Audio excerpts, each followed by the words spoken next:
Hello students, welcome to our YouTube channel Jam Cam. आज मैं आपके लिए लेकर आई हूँ क्वांटम केमिस्ट्री के पीवाईक्यू सॉल्यूशंस।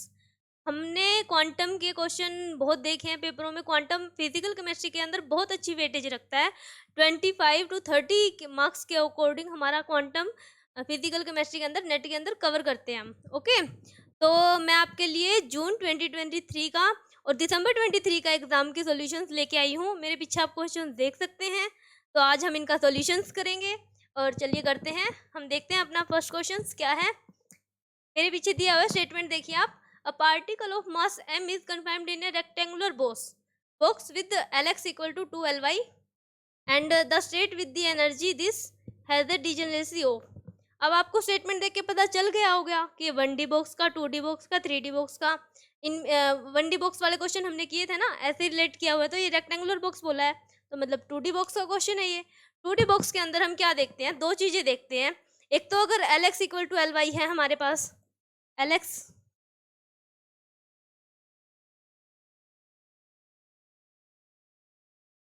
2D बॉक्स के अंदर हम क्या देखते हैं, दो केस देखते हैं। अगर Lx इक्वल टू Ly है या फिर Lx is not equal to Ly है, तो अपने पास इसने क्या बोला हुआ है, स्टेटमेंट देखो। रेक्टेंगुलर बॉक्स है, ये कोई बॉक्स है, तो मान लिया ये इसकी Lx है और ये इसकी Ly है। ओके, तो आगे इसने क्या बोला हुआ है, इसने हमें कंडीशन दी हुई है कि Lx इक्वल टू 2Ly है। तो अपने पास बताया हुआ इसने Lx equal to 2Ly। Okay, तो आगे हमें हमारे पास बताया हुआ है ये एनर्जी है। इसमें पूछा डीजेनरेसी। डीजेनरेसी का मतलब क्या होता है भाई, दो किसी एनर्जी लेवल की एनर्जी इक्वल है। तो ओके, तो हमें वो बताने हैं भाई वो कौन से एनर्जी लेवल है जिनकी एनर्जी इक्वल होगी। तो अब चलते हैं हम आगे, देखते हैं 2D बॉक्स के लिए एनर्जी का फॉर्मूला क्या होता है। एनर्जी क्या होती है हमारी, nx का स्क्वायर h स्क्वायर अपॉन में 8m lx स्क्वायर और प्लस में ny का square l square, sorry h square upon में 8m ly स्क्वायर। ओके, तो अब यहाँ पे देखिए हमें क्या कॉमन लग रहा है। जो कॉमन फैक्टर्स को हम बाहर निकाल लेंगे और बाकी को ऐसे ही रख लेंगे as it is. nx square upon में lx स्क्वायर प्लस में ny स्क्वायर अपॉन में ly स्क्वायर, ब्रैकेट लगा देंगे और यहाँ पे h स्क्वायर अपॉन में 8m। ओके, तो अब हमारे पास जो स्टेटमेंट दी हुई है उसके अंदर देखिए इसने क्या बोला हुआ है, इसकी एनर्जी मेंशन की हुई है और Lx इक्वल टू 2Ly दे दिया। तो हमें मतलब इक्वेशन एक वेरिएबल के अंदर रखनी है और हमारी एनर्जी की वैल्यू में Ly मेंशन किया हुआ है, तो हम उस इक्वेशन को Ly में चेंज कर लेंगे। ओके, तो यहाँ पर मतलब क्या करना है हमें, Lx इक्वल टू 2Ly दिया हुआ है ना, तो Lx की जगह 2Ly रख लेंगे।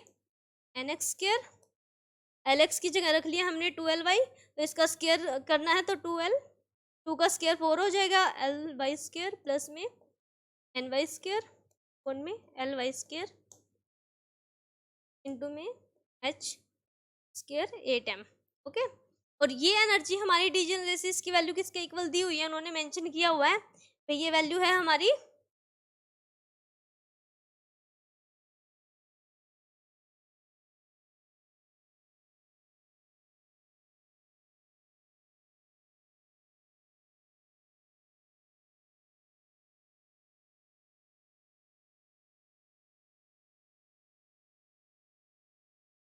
h स्क्वायर अपॉन में 8m और ये वैल्यू एनर्जी की दी हुई है 10। कितनी दी हुई है हम देख लेते हैं यहाँ पे, 10h स्क्वायर अपॉन में 8m Ly स्क्वायर। ओके, तो यहाँ से देखिए जो कॉमन फैक्टर्स को हम काट देंगे, ये h स्क्वायर से h स्क्वायर कट गया, 8m से 8m कैंसिल हो गया। अब यहाँ पे ये क्या आया, nx स्क्वायर अपॉन में 4, ये Ly भी कॉमन लग रहा है तो यहाँ पे इसको कॉमन निकालेंगे, ny स्क्वायर अपॉन में 1 अपॉन में Ly का स्क्वायर और इधर क्या बचा था 1/Ly का स्क्वायर। अब ये भी कॉमन है तो दोनों तरफ से कैंसिल हो जाएगा। तो हमारे पास स्टेटमेंट अब क्या बची है, nx स्क्वायर बाई 4 प्लस में ny स्क्वायर इक्वल में 1। अब इसको सिंप्लीफाई करेंगे हम, nx स्क्वायर प्लस में 4 ny का स्क्वायर इक्वल टू 4 हो जाएगा। ये सॉरी ये 10 था इधर, ये 10 और ये 40 हो जाएगा। अब आगे देखते हैं, हमारे पास ये एक इक्वेशन बन गई, हमें इसका सॉल्यूशन करना है। अब हमारे पास इसका सॉल्यूशन करने के लिए हमें एन एक्स और एन वाई की वैल्यू निकालनी है, तो वो हमारे पास कोई स्टैंडर्ड फॉर्मूला नहीं होता भाई, हम वो अप्लाई करेंगे। तो हमारे पास ये ट्रायल करते हैं हम भाई, वैल्यू पुट कर करके देखेंगे, जोन सी वैल्यू हमारे पास इस इक्वेशन को सेटिस्फाई करेगी वो हमारा आंसर होगी। ओके, तो हमारे पास ये इक्वेशन ये बनी है, एन एक्स स्क्र प्लस में 4ny² इक्वल टू 40। ठीक है, तो जैसे हमने 1 1 रख के देखा, एन एक्स और एन वाई की वैल्यू हम पुट करेंगे, और ये 1D का बॉक्स है तो n की वैल्यू यहाँ पर 0 नहीं हो सकती, याद रखना है, हम 1 से कंटिन्यू करेंगे और आगे जाएगी इनकी वैल्यू।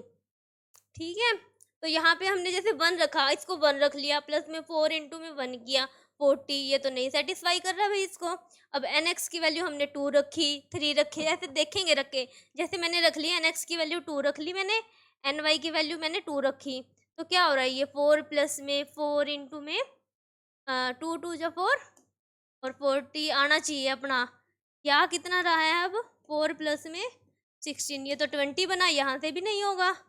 ठीक है, मैं इनको रब कर देती हूँ क्योंकि इनसे हमारा सोल्यूशन नहीं आया। तो मैंने अब एन एक्स की वैल्यू रखी 2 रख ली, और एन वाई की वैल्यू मैंने 3 रखी, तो यहाँ पे क्या हो गया, ये 4 प्लस में 4 इंटू में 3 का स्क्वायर, ये क्या हो गया 4 प्लस में 4 इंटू में 9, और ये क्या हो गया 4 प्लस में 36, ये 40 हो गया, हमारा आ गई वैल्यू। तो हमारे पास एक कंडीशन आ गई भाई, ये स्टेट है जब एन एक्स की वैल्यू 2 है और एन वाई की वैल्यू 3 है, तो वहाँ पर हमारी डिजनरेसी मिलेगी। अब हमें सेकंड वैल्यू निकालनी है, तो मैं रखती हूँ, जैसे मैंने रखी, हमें 40 तक पहुँचाना है ना, तो स्केयर करके हम नॉर्मली रीजनिंग लगा सकते हैं भाई कैसे वैल्यू हमें मिलेगी। तो एन एक्स की वैल्यू रखी मैंने 6 और एन वाई की वैल्यू मैंने रखी 1, तो यहाँ पे वैल्यू पुट करो, एक्स 6 का स्केयर हो जाएगा 36 और प्लस में 1, सॉरी ये हाँ ठीक है, ये 4 इंटू में 1, तो ये भी 40 हो गया, तो ये कंडीशन भी सेटिस्फाई कर रही है अपनी। तो हमारे पास 2 स्टेट मिल गई ऐसी, कोई और वैल्यू आप पुट करके रखोगे ये कंडीशन नहीं मिलेगी, तो हमें ऐसी यहाँ पे 2 वैल्यू मिल गई जिनके लिए ये इक्वेशन सेटिस्फाई कर रही है। तो इन्होंने हमसे पूछा क्या था, क्वेश्चन देखिए, इन्होंने ये पूछा हुआ था भाई वो स्टेट बताओ कौन सी है जिनके लिए डिजनरेसी है। तो ऐसी 2 स्टेट हमारे पास पॉसिबल है, जो कि एक 1 और 6 आई है, सॉरी 6 1 है, और एक है 2 एंड 3, ये स्टेट है जिनके ऊपर ये ऐसे एनर्जी लेवल लाई करते हैं, तो इनकी डिजनरेसी होगी, इनकी एनर्जी सेम होगी, इनकी वैल्यू। ओके, तो ये हमारा क्वेश्चन हो गया। चलो अगले क्वेश्चन पे चलते हैं। आगे मेंशन किया हुआ है, स्टेटमेंट देखिए क्वेश्चन की क्या हुआ है, the D orbital of an hydrogenic atom with n equal to 3, l equal to 2 and m equal to +-2 are given. हमारे पास एक हाइड्रोजन आइटम है, उसके लिए हमारे पास ये स्टेटमेंट दी हुई है, ये इक्वेशन दी हुई है हाइड्रोजन आइटम की। इसमें क्या बताया हुआ है, जैसे ही हमारे पास ये इक्वेशन है ना, ये एल की वैल्यू होती है, एम की वैल्यू दी होती है यहाँ पे, ठीक है, और आर की वैल्यू होती है, क्योंकि ये वाला पोर्शन है हमारा, ये है हमारा रेडियल पार्ट और ये होता है हमारा एंगुलर पार्ट।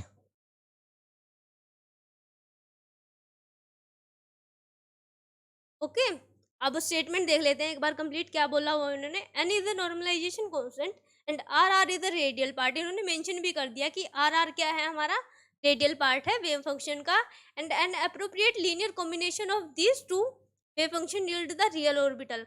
इन्होंने बोला है कि इसके लिए लीनियर कॉम्बिनेशन बनाओ, आपने क्वांटम पढ़ी तो आपको पता होगा कि लीनियर कॉम्बिनेशन कैसे बनते हैं, हम वो एंगुलर पार्ट के लिए लीनियर कॉम्बिनेशन बनाते हैं। और उसके बाद बताया है, इन्होंने पूछा है भाई यील्ड बताओ रियल ऑर्बिटल कैसे मिलेगा हमें, तो हमें ऑर्बिटल बताना है भाई, इन कॉम्बिनेशन को लेने से एंगुलर पार्ट के कौन सी ऑर्बिटल आएगा हमारा, मतलब हमें ओवरऑल ऑर्बिटल पता करना है इसके अंदर। ओके, तो अब देखिए, तो हमें लीनियर कॉम्बिनेशन लेने के लिए एंगुलर पार्ट को ही लेंगे। ये स्टेटमेंट देख लीजिए, इसने बोला साइन स्क्वायर थीटा ए की +-2 आइटा थीटा।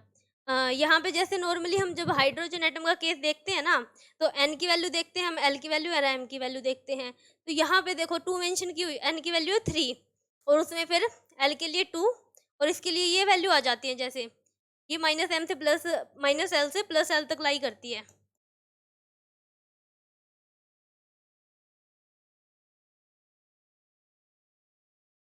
ठीक है, तो यहाँ पे लीनियर कॉम्बिनेशन देखेंगे हम, लेके कैसे देखते होते हैं, एक तो हम ये देख लेते हैं, जैसे हम लीनियर कॉम्बिनेशन में नॉर्मली आपको बता देती हूँ कैसे लेते हैं। जैसे y11 का ले लिया, वैसे नॉर्मल एंगुलर इक्वेशन की स्टेटमेंट हमारी ये होती है, एंगुलर पार्ट के लिए y l into m directly proportional to sine l theta cos l minus m theta, इनका मैग्नीट्यूड होता है, एंड ई की आइटा एम फाई।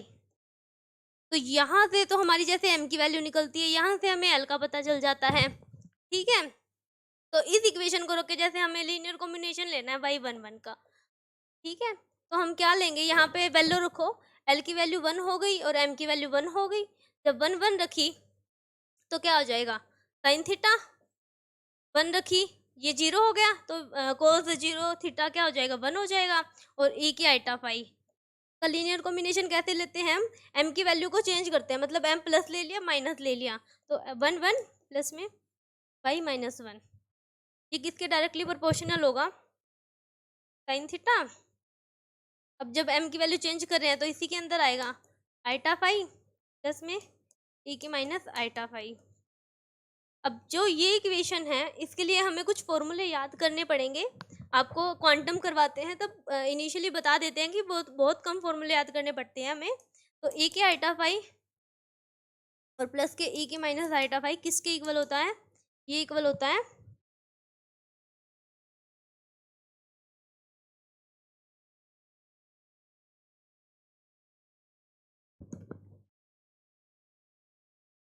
हमें एक लीनियर कॉम्बिनेशन लेना है ना, तो हम इसका कॉम्बिनेशन नहीं बना के देखेंगे, हम आगे देखेंगे। वैसे इसका बनेगा बट वो बी एक्स का कॉम्बिनेशन बनेगा। हमारे क्वेश्चन में जो मेंशन किया हुआ है, हमारे क्वेश्चन में मेंशन किया हुआ है हमारे पास साइन स्क्वायर थीटा और ई की प्लस माइनस 2 आइटा फाई। ठीक है, तो हम इस पार्ट के रेडियल फंक्शन के सॉरी एक्सपोनेंशियल फंक्शन के वो बनाएंगे, ई की आइटा ई की साइन ई की 2 आइटा फाई।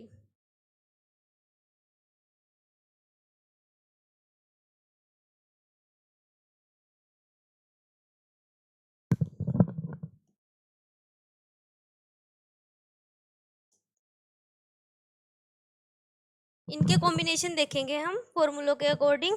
तो ये क्या होता है,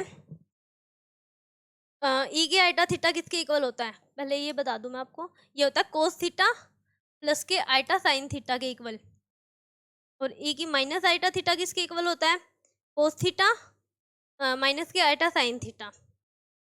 ठीक है, तो इनका कॉम्बिनेशन लेना है, तो इनकी वैल्यू को हम ऐड करेंगे। तो जैसे मैं जब पीछे बता रही थी, ये इसीलिए था, ये ई की आइटा थीटा प्लस के ई की माइनस आइटा थीटा किसके इक्वल हो जाएगा, जब इनको हम प्लस करेंगे तो ये हो जाएगा, ये वाला पार्ट कैंसिल हो जाएगा, 2 कोस थीटा के इक्वल।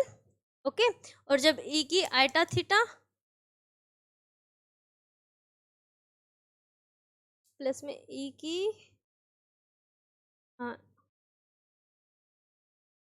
माइनस ई की माइनस आइटा थीटा, इसको हम लेंगे तो ये हमारे पास क्या हो जाएगा, इसमें से इसको सब्ट्रैक्ट किया तो कोस वाला पार्ट तो कैंसिल हो जाएगा और ये एडअप हो जाएगा 2 आइटा साइन थीटा।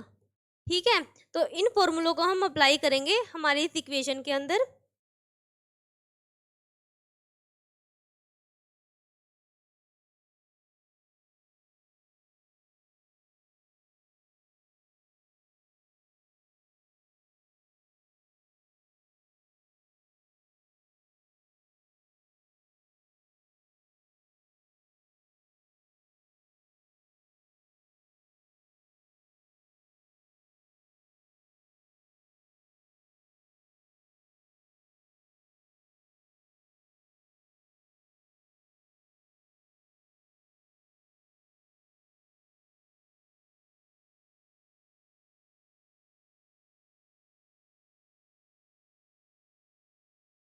इन फॉर्मूलों को आप देख लीजिए, याद कर लीजिए, हम इनको अप्लाई करते हैं। अब आगे क्या होगा, यहाँ पे हमने अप्लाई किया ई की थीटा, इसमें क्या हो जाएगा, तो ये कोस थीटा के अंदर है ना, तो हमने फर्स्ट वाला केस लिया ई की आइटा थीटा प्लस ई की माइनस आइटा थीटा, तो ये हमारे इक्वल आ जाएगा कोस 2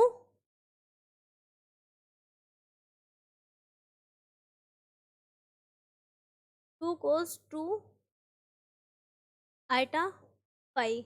इसके अंदर क्योंकि हमारे पास फंक्शन पाई में है ना, और ये मैंने प्लस का केस लिख दिया, और माइनस वाले में ये क्या हो जाएगा 2 आइटा साइन 2 पाई। ओके, तो हम इनके दो फॉर्मूले और आते हैं हमारे पास। अगर कोस 2 थीटा दिया हुआ है तो ये इक्वल होता है कोस स्क्वायर थीटा माइनस के साइन स्क्वायर थीटा के इक्वल होता है। और ये हमारे पास अगर साइन 2 थीटा दिया हुआ है तो ये इक्वल होता है 2 साइन थीटा कोस थीटा के इक्वल। ओके, तो इनको जब हमने लगाया तो यहाँ पे ये क्या हो जाएगा, जो हमारा कांस्टेंट वैल्यू होती है ये इनका हम नेगलेक्ट कर देते हैं, इनको नहीं मानते, क्योंकि हमें तो रेडियल ऑर्बिटल का वो बताना है ना। तो ये हमारे पास क्या हो जाएगा cos square eta phi minus के साइन स्क्वायर फाई। यहाँ पे सॉरी आइटा नहीं आएगा क्योंकि एक्सपोनेंशियल को हमने वो कर दिया है ना 2 फाई, और यहाँ पे भी है साइन 2 फाई। आइटा बाहर आ चुका है ना ऑलरेडी, एक्सपोनेंशियल खोला है तो आइटा यूज हो चुका है वहाँ पे। और ये क्या था अपना, दोबारा लिख देती हूँ इसको। ये आगे डायरेक्टली प्रोपोर्शनल किसके गया है, कोस थीटा था ना, तो ये हो गया कोस स्क्वायर फाई माइनस के साइन स्क्वायर फाई। ओके, और ये वाला पोर्शन हमने किसके इक्वल आ गया है, साइन आइटा साइन फाई और कोस फाई। ओके, ठीक है। तो अब हमारे पास जो इक्वेशन थी उसमें क्या बोला हुआ था, उसमें जो फंक्शन दिया हुआ था हमारा वो डायरेक्टली प्रोपोर्शनल था साइन स्क्वायर थीटा के और ए की 2 आइटा फाई के इक्वल था माइनस में। तो इसके हमने कॉम्बिनेशन बना लिए। तो अब हम जब इन दोनों वैल्यू को पुट करके देखेंगे इन लीनियर कॉम्बिनेशन को तो क्या होगा साइन स्क्वायर थीटा। जब हमने प्लस वाला कॉम्बिनेशन लगाया तो हमारी वैल्यू कितनी आई है, cos square phi minus sine square phi. तो यहाँ से ये क्या हो गया sine square theta cos square phi और माइनस में साइन स्क्वायर थीटा और साइन स्क्वायर फाई। अब आपको इतनी बात तो पता ही होगी कि हमारे पास जो हम एंगुलर पार्ट के अंदर फंक्शन लेते हैं तो उसमें एक्स और वाई कोऑर्डिनेट को जब हम एंगुलर में कन्वर्ट करते हैं तो वो कैसे होते हैं चेंज। एक्स की वैल्यू क्या होती है हमारे पास R sine theta cos phi, और वाई की वैल्यू कितनी होती है हमारे पास R sine theta sine phi. Okay, और जेड की वैल्यू क्या होती है हमारे पास आर कोस थीटा। ठीक है, ये वैल्यू होती है हमारे पास। तो यहाँ पर देखिए हमारे पास क्या क्या आया हुआ है, ये क्या है साइन थीटा साइन फाई का होल स्क्वायर बन रहा है, इनकी स्क्वायर पावर है ऊपर लिख देंगे। तो ये साइन थीटा साइन फाई है यानी कि ये वाई कोऑर्डिनेट बन रहा है हमारे पास। और ये क्या है साइन थीटा कोस फाई, तो साइन थीटा कोस फाई किसके अंदर है हमारा एक्स के अंदर है। तो ये क्या बन गया, ये बन गया हमारा एक्स स्क्वायर और ये बन गया वाई स्क्वायर। और एल की वैल्यू हमें क्या दी हुई है 2 दी हुई है। तो ये कितने पता चलता है कि ये डी ऑर्बिटल है और ये कोऑर्डिनेट क्या आ गए हमारे एक्स स्क्वायर और वाई स्क्वायर आ गए। ठीक है, तो अब क्वेश्चन देखिए यहाँ पर हमारे पास एक्स वाई स्क्वायर दिया ही नहीं हुआ, तो मतलब हमें सेकंड वाला जो लीनियर कॉम्बिनेशन है वो अप्लाई करके देखना पड़ेगा। अगर सोल्यूशन में नहीं दिया हुआ हमने जो निकाला है तो हम जो सेकंड वाला हमने लीनियर कॉम्बिनेशन बनाया था वो अप्लाई करके देखेंगे ये वाला। इसके अकॉर्डिंग क्या था हमारी वैल्यू आई हुई थी 2 आइटा साइन 2 फाई और ये बन गई थी eta sine 2 phi sine phi cos phi, क्योंकि साइन 2 फाई का फॉर्मूला होता है ना 2 sine phi cos phi. Okay, तो अब उस कॉम्बिनेशन के अंदर इसको हम लगाएंगे साइन स्क्वायर थीटा था और ये वैल्यू रख दीजिए साइन थीटा कोस फाई। तो ये क्या हो जाएगा, इस साइन थीटा को हम अलग अलग करके लिख सकते हैं ऐसे क्योंकि मल्टीप्लाई में है।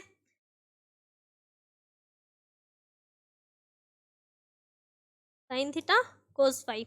ओके, तो अब देखिए यहाँ से ये वाला कोऑर्डिनेट हमने पीछे देखिए जो मैंने बताया था साइन थीटा साइन फाई किसके लिए है वाई के लिए है and sine theta cos phi किसके लिए है एक्स के लिए है। तो ये वाला हमारा क्या हो गया वाई के लिए हो गया, ये एक्स के लिए हो गया। तो ये क्या बन गया हमारा ऑर्बिटल, क्या बन गया जो उन्होंने रियल ऑर्बिटल पूछा हुआ था ये बन गया हमारा डी एक्स वाई।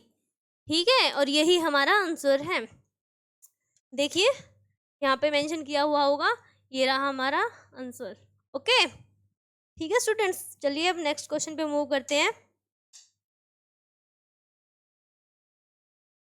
अगला क्वेश्चन देखिए क्या दिया हुआ है हमारे पास। 1 and 2 are the level of 2 electrons. इसने बोला है भाई 1 and 2 है, जो लेवल है वो 2 इलेक्ट्रॉन्स के लिए है।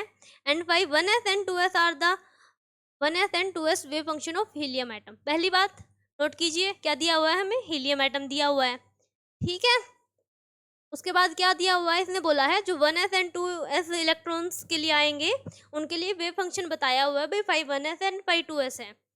और उसके बाद बताया हुआ अल्फा बीटा उनके स्पिन वेव फंक्शन है। And the Slater determinant that correctly describe one of the symmetry adapted excited state of helium atom। Okay, तो इसके अंदर क्या करना है, हमें स्लैटर डिटर्मिनेंट का यूज करना है, वो मैं आपको बताती हूँ क्या होता है।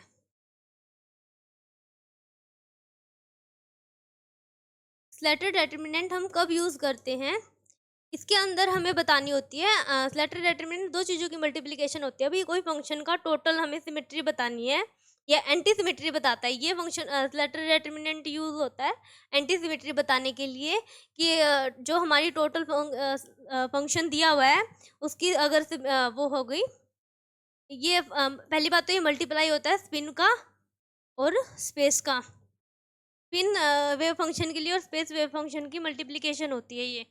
ठीक है, और उसके बाद फिर इन्होंने बोला हुआ है कि स्लैटर डिटर्मिनेंट का यूज़ क्या होता है। इसको इंट्रोड्यूस किया गया था डिटर्मिनेंट निकालने के लिए to construct an antisymmetric wave function. Okay, तो इसके अंदर हमने साई टोटल बता दिया भाई। साई टोटल क्या होता है, एक तो स्पिन का और स्पेस की मल्टीप्लिकेशन होती है ये। ठीक है, अब कोई फंक्शन अगर एंटी सिमेट्रिक है तो उसके लिए इसने कंडीशन दी थी, अगर कोई फंक्शन एंटी सिमेट्रिक होगा तो उसका जो स्पिन पार्ट है या स्पेस पार्ट, अगर इनमें से एक भी सिमेट्रिकल है ना तो दूसरे को एंटी सिमेट्रिकल होना पड़ेगा। अगर पहले वाला एंटी सिमेट्रिकल है तो दूसरे वाले को सिमेट्रिकल होना पड़ेगा।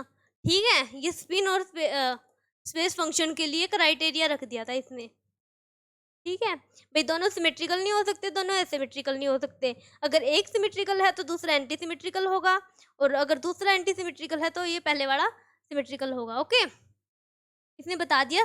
ये बताओ, और मतलब सिमेट्री अडेप्ट कर रहा है हीलियम एटम के लिए, वो स्टेट बताओ भाई कौन सी होगी इनमें से, कौन सी करेक्ट है। तो देखिए हीलियम एटम दिया हुआ है, हीलियम एटम की ग्राउंड स्टेट में कितने इलेक्ट्रॉन होते हैं, 1s2 होते हैं। एक्साइटेड स्टेट में क्या कितने इलेक्ट्रॉन होंगे, 1s1 2s1। तो यानी कि ये दोनों एनर्जी स्टेट तो हमारी मिलेगी ही मिलेगी ना क्वेश्चन के अंदर। तो देखिए जैसे हम इसमें ऑप्शन एलिमिनेट करके देखते हैं। देखो यहाँ पे क्या हुआ है, 1s और 2s तो होना चाहिए क्योंकि इलेक्ट्रॉन्स है हमारे इस स्टेट के अंदर एग्जिस्ट कर रहे हैं। यहाँ 1s है, यहाँ 1s है, यहाँ 1s है, 1s है। ये ऑप्शन तो वैसे एलिमिनेट हो गया क्योंकि हमारे पास सी पार्ट करने के लिए क्वेश्चन बहुत ज़्यादा होता है, टाइम कम होता है। तो हमें ऑप्शन एलिमिनेट का ऑप्शन सबसे पहले अप्लाई करना चाहिए। सेकेंड ऑप्शन में देखो 1s है, 2s है, 1s 2s है, ये एप्लीकेबल है। ठीक है, इसमें भी है, इसमें भी है, इसमें भी है, इसमें भी 1s 2s है, 1s 2s है। तो मतलब इन तीनों में से एक होगा, ये तो हो ही नहीं सकता अपना। ठीक है, अब इनमें से कोई एक ऑप्शन उठाकर देख लेते हैं हम क्या होगा। जैसे मैंने ये पार्ट उठा लिया। डिटर्मिनेंट का पता होगा सबको, हम कैसे सॉल्व करते हैं। डिटर्मिनेंट को हम ऐसे सॉल्व करते हैं, इन दोनों की मल्टीप्लाई, सब्ट्रैक्शन में इनकी मल्टीप्लाई। जब मैंने इसको सॉल्व किया, ये क्या हो गया, 5 1s to 1 अल्फा 1 और मल्टीप्लाई में 5 2s 2 अल्फा 2, सब्ट्रैक्शन में क्या हो गया, 5 2s 1 अल्फा 1 माइनस 5, इसकी मल्टीप्लाई इसके साथ होगी, इसकी मल्टीप्लाई इससे, माइनस में इसकी मल्टीप्लाई इससे, तो 5 1s 2 और अल्फा 2। ओके, तो अब यहाँ देखिए क्या क्या है, ये वाला पार्ट और ये वाला पार्ट, और इसके अंदर भी अल्फा 1 अल्फा 2 अल्फा 1 अल्फा 2। एक और बात मैं बेसिक सी बता दूं आपके अंदर, जब हमारे पास इलेक्ट्रॉन्स के स्पिन पार्ट देखते हैं हम, तो अल्फा फॉर अप स्पिन के लिए यूज़ किया जाता है और बीटा फॉर डाउन स्पिन के लिए यूज़ किया जाता है। ठीक है, तो ऐसे 4 केस बन जाते हैं भाई, जब स्पिन अप अप होगी, दोनों स्पिन डाउन में होगी, ठीक है, एक अप है एक डाउन है। और अगर ये फर्स्ट वाली डाउन में है और सेकंड वाली अप में है, तो ऐसे 4 केस बनते हैं हमारे यहाँ पे इसके लिए, दो इलेक्ट्रॉन केस के लिए। ओके, तो इनकी सिमेट्री भी बताऊंगी मैं आपको, पहले यहाँ देख लीजिए। ये क्या हुआ, 1s था, ये कॉमन पार्ट था जो मैं बाहर निकाल लेती हूँ। 5 1s क्या हो जाएगा, 5 2s माइनस के 5 2s ऑफ 1 और 5 1s ऑफ 2, और यहाँ से क्या निकल गया बाहर अपना, अल्फ़ा 1 और अल्फ़ा 2। अब जो मैंने ये आपको ये 4 केस बताए हैं ना, इन 4 केसों का देखती हूँ। अब देखो क्या होता है, जैसे ये केस बताए मैंने, अप स्पिन है, डाउन स्पिन है, अप स्पिन डाउन स्पिन, और ये डाउन स्पिन अप स्पिन है। ओके, तो इनके अंदर 4 केस आते हैं भाई। अगर अल्फ़ा 1 अल्फ़ा 2 दिया हुआ है अपने को,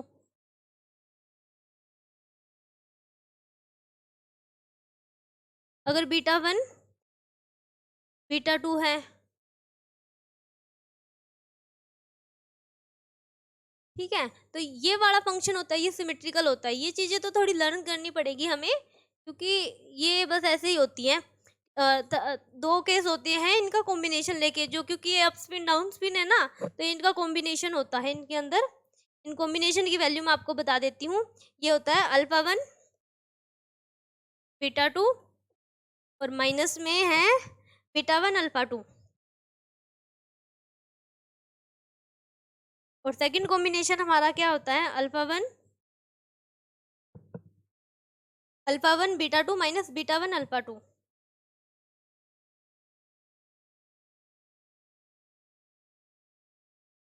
सॉरी, यहाँ पे ये प्लस होता है और ये माइनस में आ जाते हैं, इनका कॉम्बिनेशन लेना है ना, मैंने ऐसे बोला था। ठीक है, तो ये वाला केस भी हमारा सिमेट्रिकल होता है, बट ये केस हमारा एसिमेट्रिकल होता है। तो उसने पूछा है सिमेट्रिकल केस के लिए, तो मतलब जहां पर भी प्लस बन रहा होगा वो केस तो हमारा हो ही नहीं सकता। हम अल्फ़ा 1 अल्फ़ा 2 का केस चेक कर रहे हैं ना, ठीक है। तो इसमें क्या हुआ देखो, अब इनका देखना अपने को। अब डिटर्मिनेंट ओपन करेंगे तो मतलब हर जगह हमारे पास नेगेटिव साइन आएगा, प्लस तो आ ही नहीं सकता। तो क्या मतलब हुआ कि हमें ये वाला सिस्टम देखना कहाँ पर बन रहा है। ओके, मतलब जहां पर अल्फ़ा 1 बीटा 2 बन रहा हो, बीटा 1 अल्फ़ा 2 बन रहा हो, वो एसिमेट्रिकल होगा, क्योंकि हमारा स्पिन पार्ट था वो अल्फ़ा 1 और अल्फ़ा 2 आ चुका है, और ये क्या होता है, ये तो सिमेट्रिकल होता है। तो हमारे स्पेस पार्ट को क्या होना पड़ेगा, एंटी सिमेट्रिकल होना पड़ेगा। ठीक है, और एंटी सिमेट्रिकल के लिए हमें ये वैल्यू चेक करनी है। तो अब क्वेश्चन के ऑप्शन चेक करो अपने।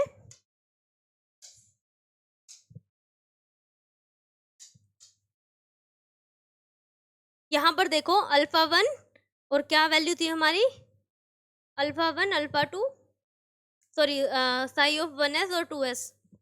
यहाँ पर जब हम इनकी मल्टीप्लाई करके देखेंगे, यहाँ पे 1s 2s बन रहा है, और यहाँ पर ये 2s और 1s है। यहाँ पर नहीं बन रहा क्योंकि यहाँ पे बीटा मेंशन कर दिया।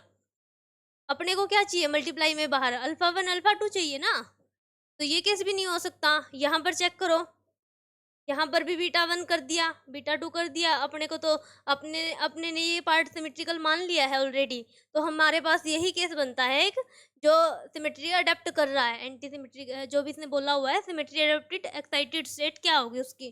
ठीक है, तो हमारा ये आंसर हो जाएगा इसका। ठीक है, थोड़ा थ्योरेटिकल सा है इसके अंदर, बट अगर समझोगे ध्यान से तो समझ आ जाएगा आपको, इतना ज़्यादा डिफिकल्ट नहीं है। और क्वांटम में से कुछ हार्ड पोर्शन होता है, कुछ इजी पोर्शन होता है, ये थोड़ा उसी में से है। ओके, तो अब नेक्स्ट क्वेश्चन पे मूव करते हैं अपने।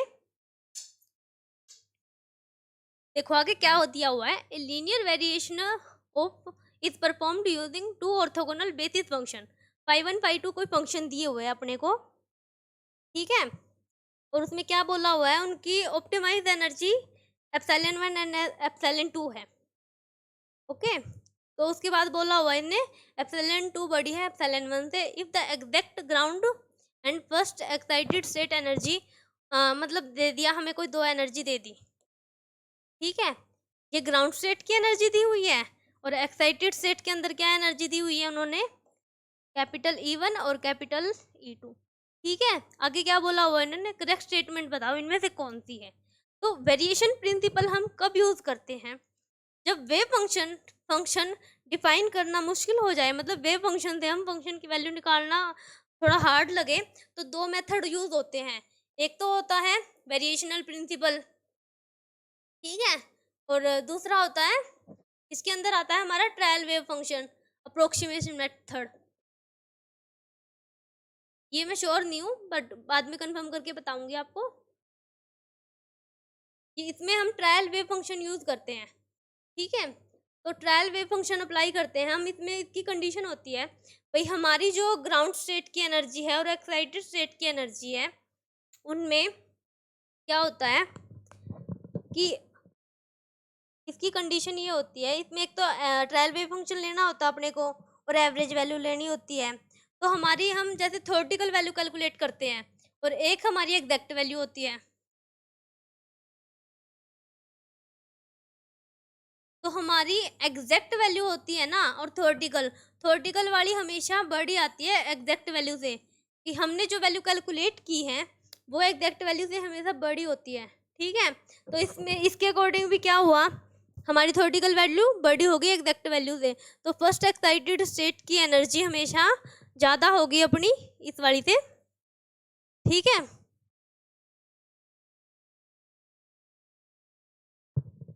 सॉरी मैंने उल्टा बोल दिया, इसमें थ्योरेटिकल वैल्यू तो ज़्यादा होती है कैलकुलेटेड वैल्यू से, ये बात तो हमारी ठीक है। तो इसमें ग्राउंड स्टेट की एनर्जी हमारी ये उसके अंदर होता है, करेक्शन एनर्जी की बात यूज करते हैं ना, तो हमारी इसके अंदर होता है ग्राउंड स्टेट एनर्जी हमारी ज़्यादा होती है इसके अंदर।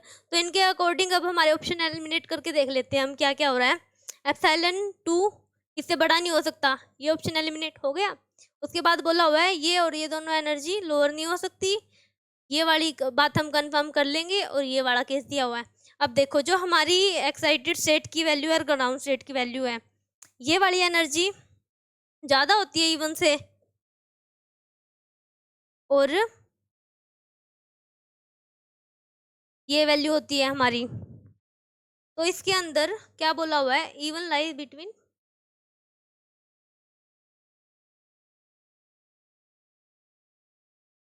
ठीक है। ये वैल्यू हमारी इससे ज़्यादा थी, ठीक है, और ये वैल्यू इससे ज़्यादा है, बट ये वैल्यू इससे छोटी होगी, क्योंकि इसके लिए इसका कंपैरिजन चलता है और इसके लिए इसका चलता है, तो ये वैल्यू इन दोनों के बीच में लाई करेगी, ओके।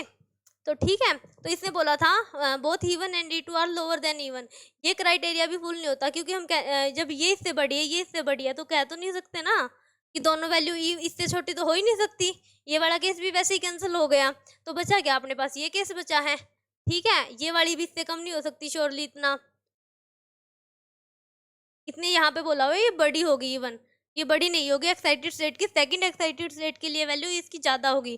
तो अपने पास यही ऑप्शन बचता है जो करेक्ट है, और यही हमारा आंसर है, ओके। अब चलते हैं नेक्स्ट क्वेश्चन के ऊपर।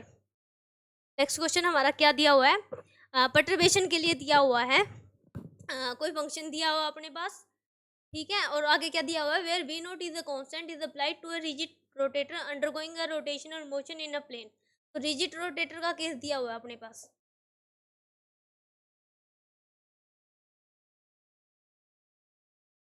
ठीक है। उसके अंदर rotational motion in a plane बताया हुआ है, हमने निकालना क्या है, the first order energy correction to the ground state, ठीक है। तो ग्राउंड स्टेट की फर्स्ट ऑर्डर करेक्शन एनर्जी हमें निकालनी है। अब रिजिड रोटेटर के लिए वेव फंक्शन हम क्या यूज करते हैं, वेव फंक्शन इसका यूज करते हैं 1/√2 पाई ए की आइटा पाई, ठीक है। और हमारे पास जो ग्राउंड स्टेट जो ये हमें perturbation energy first order energy निकालनी है ना, इसका फॉर्मूला ये होता है, ऐसे निकालते होते हैं, इंटीग्रेशन ऑफ फंक्शन जो ऑपरेटर दिया हुआ है वो, मतलब जो पर्टर्बेशन दी हुई है साई स्टार और डी साई, या फाई ले लेते हैं, फाई ले लो, कुछ भी ले लो, ठीक है। और फाई की वैल्यू यहाँ पे कहाँ से कहाँ लाई करती है, 0 से 2 पाई लाई करती है। और जो हमारी क्या होता है, एम की वैल्यू यहाँ पे ई आइटा एम पाई होता है ना ये, तो ये एम की वैल्यू होती है 0 या फिर ±2, ऐसे लाई करती है इनकी वैल्यू। तो जब हमने इसका केस 0 लिया, क्योंकि हमसे पूछा क्या हुआ है, 0 के लिए पूछा हुआ है ना, मतलब ग्राउंड स्टेट के लिए पूछा हुआ है, तो एम की वैल्यू हम यहाँ पे 0 लेंगे, तो 0 लेंगे तो हमारा वेव फंक्शन क्या हो जाएगा, यहाँ पे हो जाएगा हमारा 1/√2 पाई ई की आइटा फाई इंटू जीरो, ई की जीरो क्या हो जाता है 1 हो जाता है, तो 1/√2 पाई आ गया ये। अब आगे हम इसको कैलकुलेट करेंगे, ये बट फर्स्ट करेक्टेड एनर्जी निकालनी है ना अपने को, फर्स्ट ऑर्डर एनर्जी करेक्शन।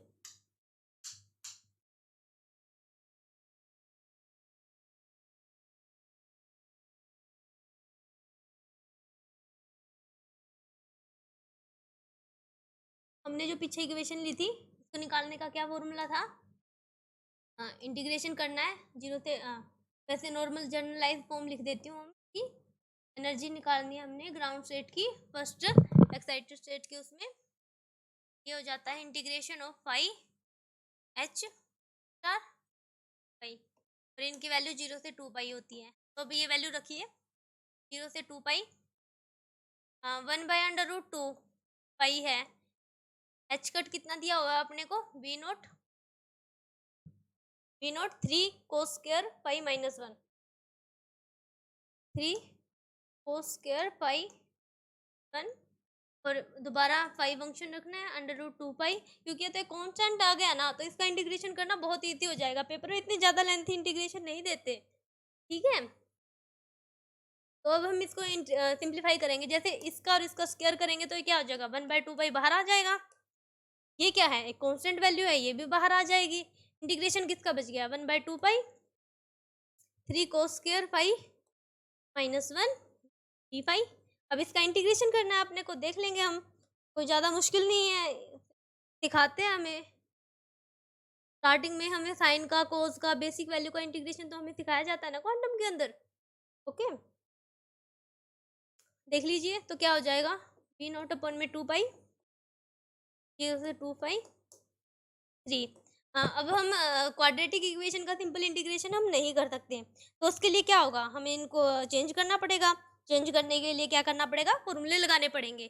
तो cos² पाई के लिए हम क्या फॉर्मूला यूज करते हैं, दो फॉर्मूले होते हैं, हम कोई भी यूज कर सकते हैं।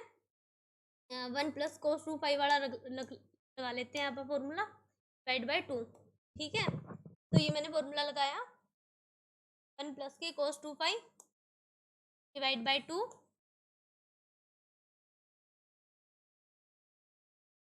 माइनस का, इसको इंटीग्रेशन को अलग अलग कर लेते हैं, 0 से 2 पाई 1 के लिए d पाई, ठीक है, V0/2 पाई। अब देखो क्या हो जाएगा, यहाँ पे ये 3 था, इस 3 को भी यहाँ बाहर लिख लेती हूँ मैं, 1/2 इसमें 1/2 d पाई प्लस में cos2 पाई, 2 को भी कांस्टेंट वैल्यू है ना, लिख लेते हैं 3/2, ठीक है, d5, और ये क्या होगा 0 से 2 पाई 1 इंटू d5, ठीक है। सिंपल है, इंटीग्रेशन करते हैं इसका, देखते हैं क्या आता है आगे।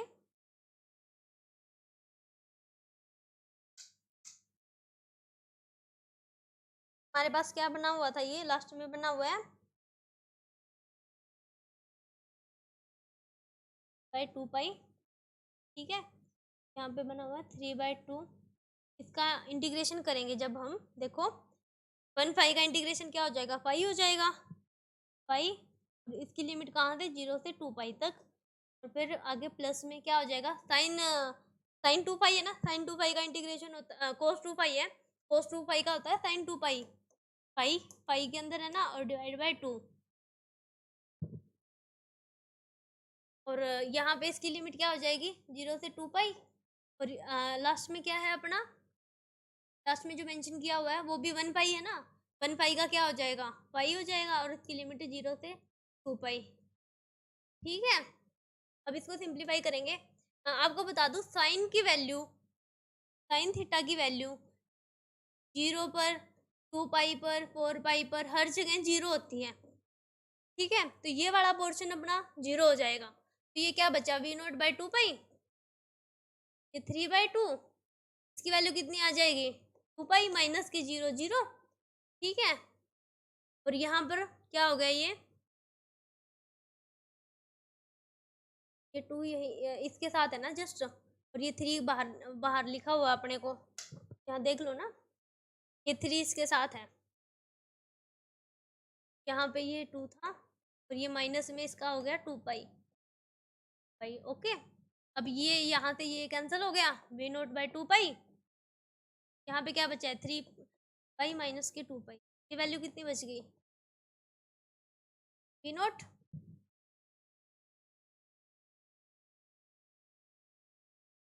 ये 2 कहाँ से आ गया एक्स्ट्रा,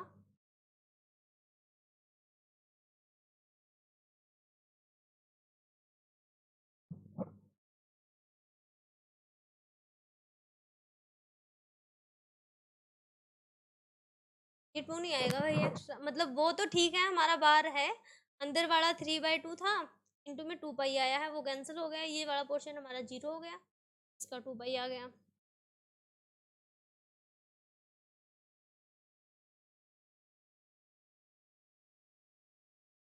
पाई कैंसिल हो गया। इसका सोल्यूशन मैं 1 मिनट कंफर्म करती हूँ आपको क्या है।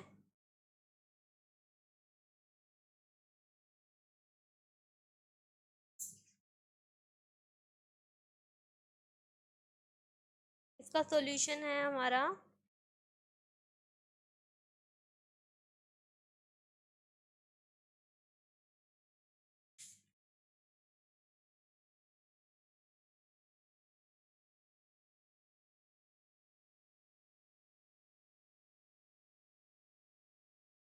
इसका सॉल्यूशन हमारा वी नॉट बाई 2 आया है, एक बार चेक कर लेते हैं हम सॉल्यूशन, ये वैल्यू आई हुई है क्या नहीं, ये रहा इसका, ये रहा आंसर, ये है। ठीक है, कोई गलती नहीं थी, मुझे ऐसा लगा कि गलती कर दी हमने कोई कैलकुलेशन करने में, इंटीग्रेशन में हो ही जाती है ऐसा लगता है हमें, बट नहीं हुई थी, ठीक है। अब आगे हमारे पास क्या दिया हुआ है, वो क्वेश्चन हो गया हमारा, वही आंसर था इसका।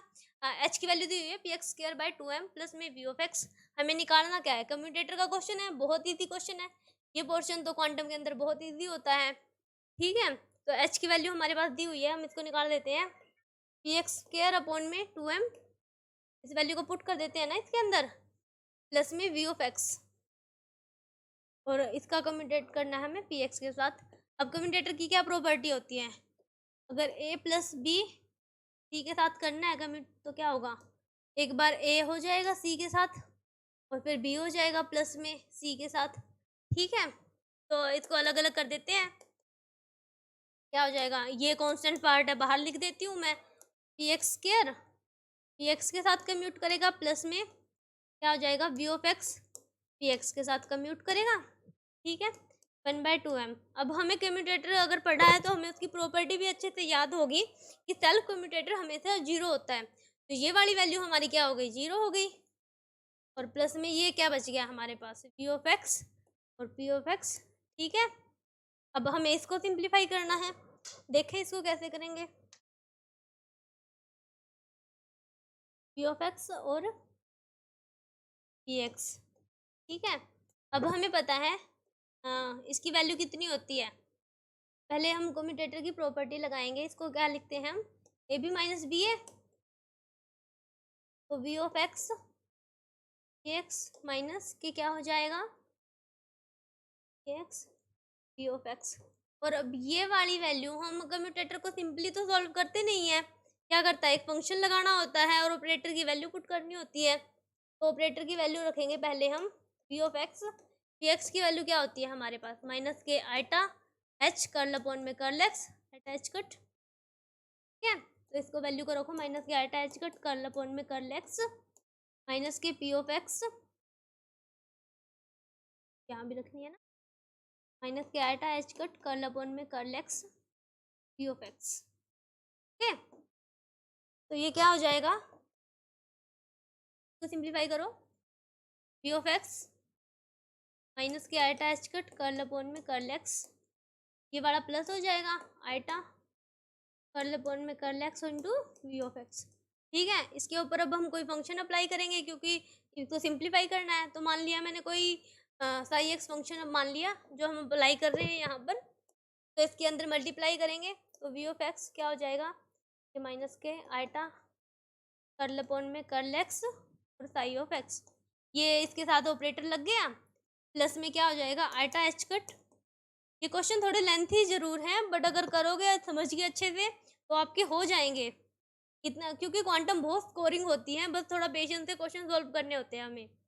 साई ऑफ एक्स, तो यहाँ पे क्या होगा, प्रोडक्ट रूल लगेगा हमारे पास जब हम वो करेंगे, सिंप्लीफाई करेंगे इसको, तो ये क्या हो जाएगा, V of X curl upon में curl X psi X plus में, तो प्रोडक्ट रूल क्या होता है, first function as it is, second का derivative, second as it is और फर्स्ट का डेरिवेटिव, ठीक है। तो एटा एच कट कर्ल अपॉन में, मैंने पहले वी एक्स को एज इट इज छोड़ दिया और साई एक्स का डेरिवेटिव कर दिया साई एक्स, और फिर प्लस में आइटा एच कट, अब साई एक्स को बाहर रखेंगे और डेरिवेटिव कर देंगे किसका, वी एक्स का, ओके। तो अब ये देखिए वैल्यू, हमारे पास जो फर्स्ट वैल्यू है, ये वैल्यू है, ये क्या हो रही है, इक्वल है, और ये नेगेटिव साइन है तो कैंसिल हो रही है।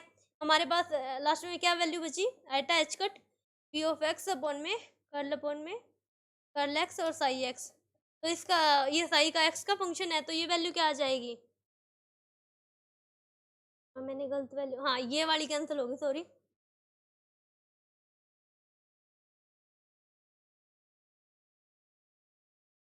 ये वाला फंक्शन और ये वाला देखो, यहाँ पे साई एक्स का डेरिवेटिव है और इसमें भी साई एक्स का डेरिवेटिव है, ये पॉजिटिव है ये नेगेटिव है, ये वाला पोर्शन कैंसिल हो जाएगा और हमारे पास ये बचा हुआ है, ठीक है। और इस साई एक्स को हटा देंगे क्योंकि हमने तो सिंप्लीफाई करने के लिए सॉल्व किया था, तो एट द एंड हमारे पास क्या वैल्यू बची है, eta H cut curl upon में curl X V of x.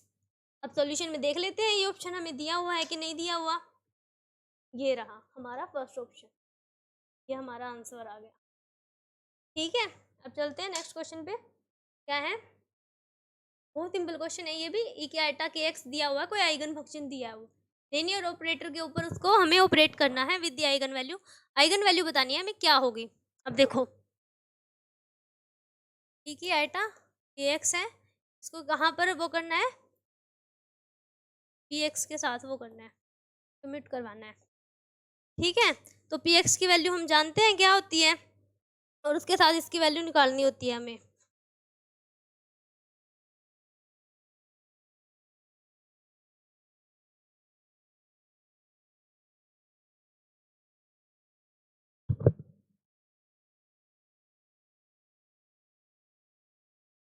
X operator है, के आइटा के एक्स है, के एक्स की वैल्यू हम जानते हैं माइनस के eta H cut curl upon में कर्ल एक्स क्या होता है, ई के आइटा के एक्स होता है, इसका डेरिवेटिव करना है, डेरिवेटिव करेंगे तो क्या आएगा, माइनस के आइटा एच कट, हाँ मतलब ई की एक्सपोनेंशियल का डेरिवेटिव क्या होता है, पावर आगे आ जाती है और exponential factor as it is लिखा जाता है, तो आइटा के ई की आइटा के एक्स, इनकी मल्टीप्लाई करेंगे तो क्या आएगा, माइनस के आइटा स्केयर एच कट के ई की आइटा के एक्स, ठीक है।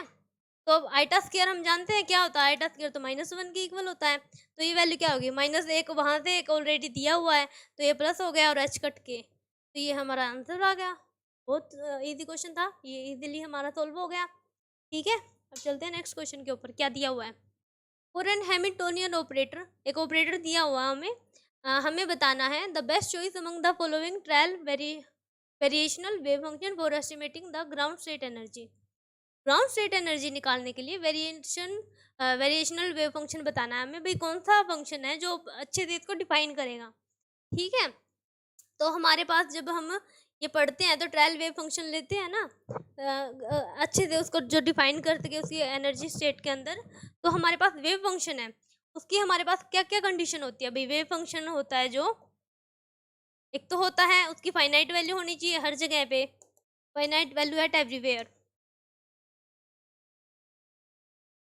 ठीक है। एक वो एक्सट्रीमिटीज पर वेनिश करना चाहिए, तो ये दो कंडीशन ही हमारे पास वो बहुत है, सफिशियंट है यहाँ पर अप्लाई करने के लिए। हम देखते हैं, जैसे ये फंक्शन उठा लीजिए, जब हम यहाँ पर x की वैल्यू 0 रखते हैं या इन्फिनिटी रखते हैं तो क्या होगा, अगर x इन्फिनिटी रख दिया तो यहाँ पे कोई 0 रख दिया तो इन्फिनिटी वैल्यू आ रही है, तो मतलब फाइनाइट वैल्यू नहीं दे रहा ना हमें, तो ये वाला फंक्शन तो हो ही नहीं सकता। यहाँ पर भी अगर हम रखते हैं a बाई एक्स के रहे, अगर आपको ना दिखाई दे रहा हो तो अगर हम x को 0 रख दें तो ये a बाई 0 क्या आ रहा है, इन्फिनिटी वैल्यू दे रहा है हमें, तो ये तो कोई फाइनाइट वैल्यू दे ही नहीं रहा, तो अगर फाइनाइट वैल्यू फंक्शन की है ही नहीं तो हम उसको ड्रॉ कैसे कर पाएंगे, उसका ग्राफ भी नहीं बना पाएंगे आप। तो हमारे पास ये 2 ऑप्शन तो वैसे ही कैंसिल हो गए। अब देखना है इस क्वेश्चन में से और इसमें से। तो एक वेव फंक्शन ये बोलता है भाई जो हायर वैल्यू होएगी ना इस फैक्टर की, मतलब पावर मैक्सिमम होनी चाहिए एक्स की, तो ही वो फंक्शन ज़्यादा बेटर होता है। तो यहाँ पर भी अगर हम देखो एक्स रखते हैं 0, एक्स हमने 0 रखा तो ये क्या बन रहा है, फाइनाइट वैल्यू दे रहा है ना, ठीक है। और ये वाला फंक्शन भी हमें दे रहा है फाइनाइट वैल्यू। बट यहाँ पर देखो हमारे फंक्शन में क्या दिया हुआ है, एक्स की पावर 4 दी हुई है, और यहाँ पर भी एक्स स्क्वायर 4 बन रही है पावर, और मैक्सिमम होनी चाहिए पावर, तो मैंने बताया है आपको, ठीक है। तो ये हमारा क्या हो जाएगा, आंसर हो जाएगा कि ये वैल्यू आएगी हमारी, ये इसका सॉल्यूशन होगा। भाई ये फंक्शन बेस्ट है, इन्होंने यही पूछा होता ना बेस्ट चॉइस बताओ, तो बेस्ट चॉइस होने के लिए हम मैक्सिमम पावर लेंगे। ओके, तो ये इसका सॉल्यूशन हो जाएगा। अब नेक्स्ट क्वेश्चन देखते हैं, ऑपरेटर के ऊपर दिया हुआ है ये कि एक तो लेंथी सा सॉल्यूशन है, टेलर थ्योरम लगाकर अप्लाई करते हैं हम जिसको, और एक मैं नॉर्मली वैसे समझा देती हूँ आपको थ्योरेटिकल मेथड में। कोई फंक्शन दिया हुआ है हमारे पास, ये ऑपरेटर है ई की eta A P cut upon में एच कट, ठीक है। यहाँ लेंथी मेथड इसका ये, हम पी की वैल्यू रखेंगे, सिंप्लीफाई करेंगे, टेलर थ्योरम लगाएंगे, एक्सपेंशन करेंगे उसकी। पहले तो हम ई की एक्सपेंशन करेंगे, फिर टेलर थ्योरम से एक्सपेंशन करेंगे, और फिर हम सॉल्यूशन निकालेंगे। एक मैं आपको वैसे बता देती हूँ, जैसे कोई फंक्शन है, हम जैसे ऑपरेटर करते थे, ऑपरेटर नहीं, जैसे हमने 1D 2D बॉक्स देखा था, वहाँ पर किसी फंक्शन पर वैल्यू अप्लाई करते थे हम, जैसे x इक्वल टू 0 है, ये कोई a पॉइंट है, ये माइनस कोई a पॉइंट है, ठीक है। तो मतलब ऑपरेटर का काम क्या होता है, इसको फंक्शन को ट्रांसलेट करवाना। तो जैसे ये फंक्शन यहाँ से यहाँ ट्रांसलेट हो रहा है, और ये यहाँ से यहाँ हो रहा है, तो अगर ये यहाँ से हो रहा है तो ये क्या होता है, फॉरवर्ड में ट्रांसलेशन हो रहा है, ओके। और ये यहाँ पे हो रहा है तो ये क्या हो रहा है, बैकवर्ड में ट्रांसलेशन मोशन शो कर रहा है, ठीक है। तो इसके लिए हम क्या अप्लाई करेंगे, फॉरवर्ड ट्रांसलेशन ऑपरेटर अप्लाई करेंगे,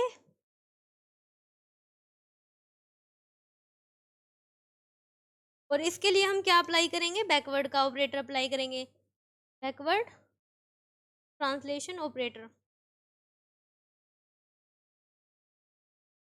ठीक है। तो अब इसके लिए फंक्शन हम कैसे लिखते हैं, इसके लिए हम फंक्शन लिखते हैं x माइनस ए की फॉर्म में, और इसके लिए हम लिखते हैं x प्लस ए की फॉर्म में, ठीक है। तो हमारे पास इसने क्या बोला हुआ है, जैसे ये e की माइनस आइटा ई फंक्शन है ना, आइटा ए पी कैप है और एच कट है, तो ये फंक्शन हमारे इसके लिए डिफाइन होगा, इसका आंसर ये आएगा। इसने बोला था ना कि रिजल्ट फॉर अप्लाइंग दिस, इस ऑपरेटर को अप्लाई करने से हमें क्या रिजल्ट मिलेगा, तो हमें ये वाला फंक्शन मिलेगा जब हम इसको अप्लाई करते हैं, ठीक है। इसका अंदर यही सॉल्यूशन बताया हुआ था एक बुक में, कि हम ऐसे अप्लाई करेंगे इसको, और हमें ये वाला वेव फंक्शन मिल जाएगा, ट्रांसलेट बैकवर्ड के लिए और फॉरवर्ड के लिए, और ये हमारा फंक्शन हो जाएगा, क्योंकि ऑपरेटर का यूज हम वेव फंक्शन को डिफाइन करने के लिए ही करते हैं ना, ओके। तो मैं नेक्स्ट क्वेश्चन देखते हैं हमारा क्या है। आई थिंक 14-15 क्वेश्चन उठाए थे मैंने, सिर्फ 2 पेपर उठाए और उनमें इतने क्वेश्चन आए हुए हैं, और ये नहीं है कि हर क्वेश्चन आपको मुश्किल लगेगा, बहुत इजी इजी क्वेश्चन भी होते हैं। देखिए ये क्वेश्चन क्या दिया हुआ है, the operator for the square of the angular momentum for an electron, hydrogen atom का दिया हुआ है, ये ऑपरेटर दिया हुआ है। करेक्ट फॉर्म पूछी हुई है एंगुलर फंक्शन के लिए px के लिए। अब px के लिए करेक्ट फॉर्म पूछी हुई है इसने, क्या हो सकती है, तो हमने px का केस देखा था ना, मतलब जैसे मैंने जो लीनियर कॉम्बिनेशन लेने बताए थे आपको, वहीं से लिया हुआ है ये केस भी, कि जब हमारे पास एल स्क्वायर की वैल्यू दी हुई है, ठीक है, तो px नॉर्मली किसके वो होता है, डायरेक्टली प्रोपोर्शनल होता है।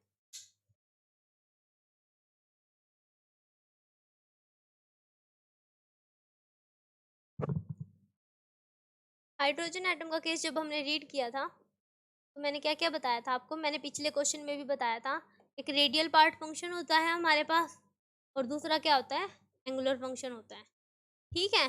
तो px के लिए जैसे इन्होंने क्या दिया हुआ है, एल की वैल्यू तो नॉर्मली मेंशन px बोला हुआ है ना, तो एल की वैल्यू 1 होगी यहाँ पर, ठीक है। और px की केस बताने हैं, तो जैसे ये होता है +1 के लिए 0 -1, 3 स्टेट बनती है ना, तो और हमारे पास p ऑर्बिटल की स्टेट भी कितनी होती है, 3 होती है, ठीक है। तो पी एक्स के लिए स्टेबल फंक्शन इतना पूछा हुआ है, कौन सा होगा? जैसे नॉर्मली हम देखते हैं, फंक्शन देखते हैं हम नॉर्मली क्या क्या हो सकती है। जैसे लीनियर कॉम्बिनेशन 1 के लिए लेना है, तो यहाँ पे क्या होगी, एल की वैल्यू 1 हो गई, और एम की वैल्यू क्या क्या हो सकती है, ये हो सकती है ना। तो जैसे 1 1 के लिया, तो ये 1 1 किसके डायरेक्टली प्रोपोर्शनल होता था, साइन थीटा ए की आइटा फाई के लिए, और 1 माइनस 1 इसके किसके इक्वल होता था, साइन थीटा ई की माइनस आइटा फाई के लिए। जब इनको ऐड करते हैं, साइन थीटा ई के आइटा फाई और प्लस में ई के माइनस के आइटा फाई, ये से सिंप्लीफाई हो जाता है। ठीक है। और आगे अब क्या आ रहा है ये, तो देखो हमारे पास जो ये हमने पी ऑर्बिटल के लिए लीनियर कॉम्बिनेशन लेके देखे, फंक्शन लेके देखे, तो ये जैसे साइन थीटा बन रहा है, इसको सिंप्लीफाई करेंगे तो ये क्या बन जाएगा, साइन थीटा इसकी वैल्यू कितनी होती है हमारे पास, प्लस का केस है ना, तो ये आती थी 2 cos phi.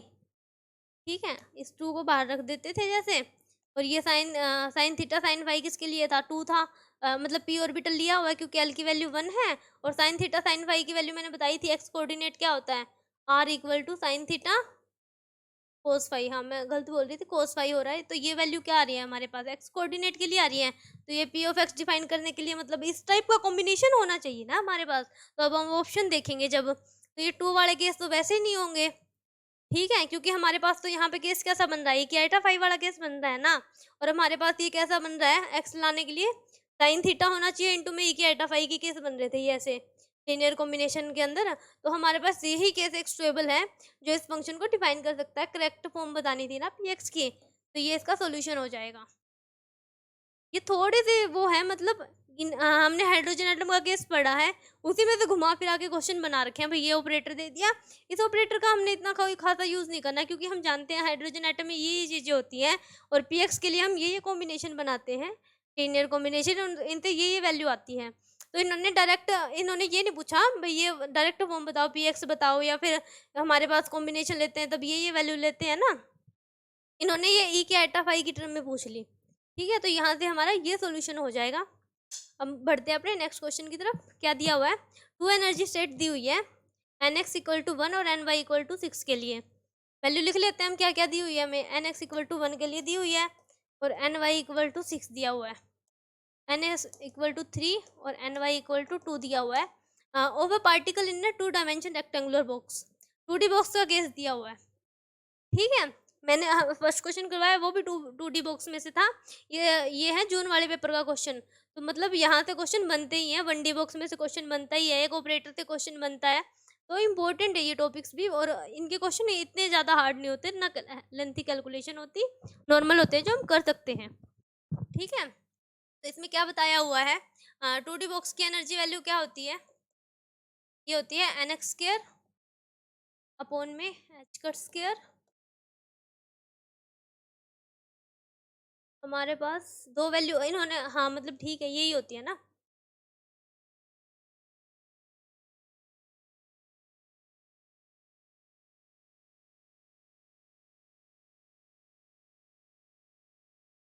Eight m a square और प्लस में n y square h cut square upon में 8m स्क्र। ठीक है, ये कॉम्बिनेशन क्या बन रहा है, एक्स स्क्र प्लस में एन वाई स्क्र, ये तो मैंने जर्नल फॉर्म लिख दी जो 2D बॉक्स के लिए होती है। अब क्वेश्चन क्या दिया हुआ है, इन्होंने वैक्स की वैल्यू दी हुई है ये वाली, तो हम वैल्यू निकालते हैं, जैसे हमने निकाली 1 और 6 के लिए, तो 1 और 6 के लिए एनर्जी की क्या वैल्यू हो जाएगी, 1 प्लस में 36,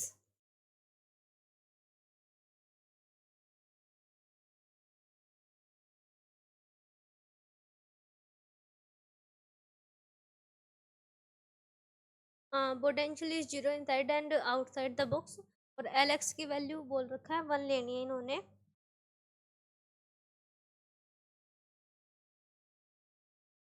तो देखते हैं ये कैसे होगा क्वेश्चन, इसमें नॉर्मली केस बनाने हैं अपने को, कोई ज़्यादा वो नहीं करना।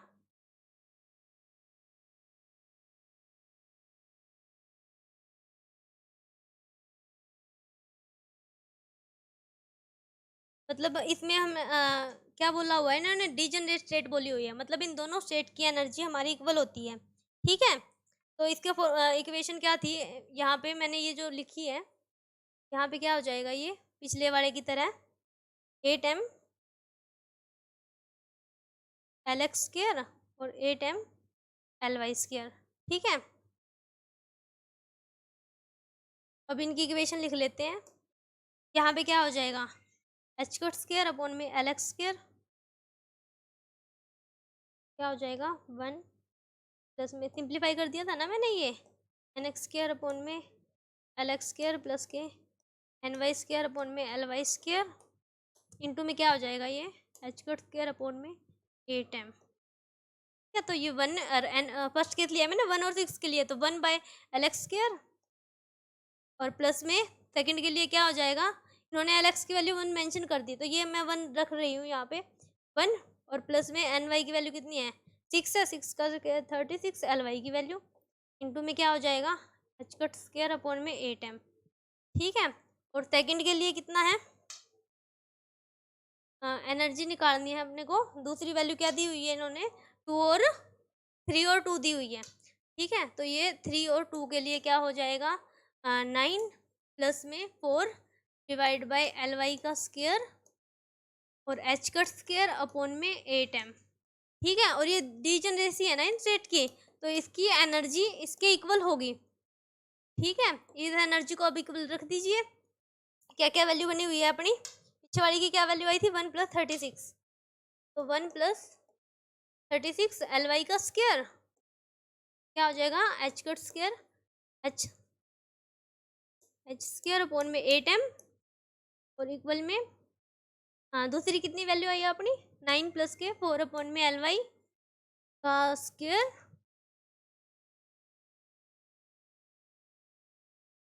और एच कट अपॉन में 8m। तो जो हमें कॉमन दिख रहा है उसको हम काट देंगे, ये वाला इसका कैंसिल हो गया, तो इसको सिंप्लीफाई कर लेंगे हम। 1 प्लस के 36 Ly का स्क्वायर 9 प्लस के 4 अपॉन में Ly का स्क्वायर। ठीक है, अब देखो इसको इस तरफ ले जाओ, इसको इस तरफ ले आओ, सिंप्लीफाई करते हैं। 9 में से बन जाएगा कितना बच जाएगा 8 हो जाएगा, और इसमें से ये जाएगा तो क्या होगा, क्योंकि इसका डिनोमिनेटर सेम है ना तो सब्ट्रैक्ट कर सकते हैं हम, ये हो जाएगा 32/Ly का स्क्वायर इक्वल टू 8। तो यहाँ से Ly की वैल्यू कितनी आ रही है अपनी, Ly स्क्वायर की वैल्यू क्या हो जाएगी 32/8, 8 4 जा 32 होता है, तो Ly की वैल्यू कितनी आ गई अपनी 2 आ गई। ठीक है, Ly की वैल्यू 2 आ गई। अब क्वेश्चन में क्या पूछा हुआ था अपने को, यही पूछा हुआ है ना, Ly की वैल्यू बताओ, Lx 1 लेना है, तो ये 2 वैल्यू हो गई, ये हम अपना आंसर हो गया। ओके, चलो नेक्स्ट क्वेश्चन देखते हैं क्या है अपना। ये कोई फंक्शन दिया हुआ है, ठीक है, फंक्शन दिया हुआ है the following plot show the variation of 2 molecule orbital psi1 and psi2 in the internuclear axis of a linear triatomic molecule. कोई लीनियर ट्राइएटॉमिक मॉलिक्यूल है, उसके लिए कोई वेव फंक्शन दिया हुआ है अपने पास, psi1 है और psi2 है। ठीक है, यहाँ पे नॉर्मली देखो पॉजिटिव में जा रहा है, मान लिया आपने इसका एम्पलीट्यूड ए है, ठीक है, ये प्लस में है, ये आगे बढ़ रहा है, ये भी प्लस में, इसका मान लिया एम्पलीट्यूड अपने को बी है, और इसका एम्पलीट्यूड सेम है ना, ठीक है, तो ये वाली वैल्यू भी यहीं आएगी, और ये भी फंक्शन प्लस में है, पॉजिटिव डायरेक्शन में है, तो ये भी a1 हो जाएगा, और psi1 फंक्शन के लिए है और इसका एम्पलीट्यूड भी a1 होगा।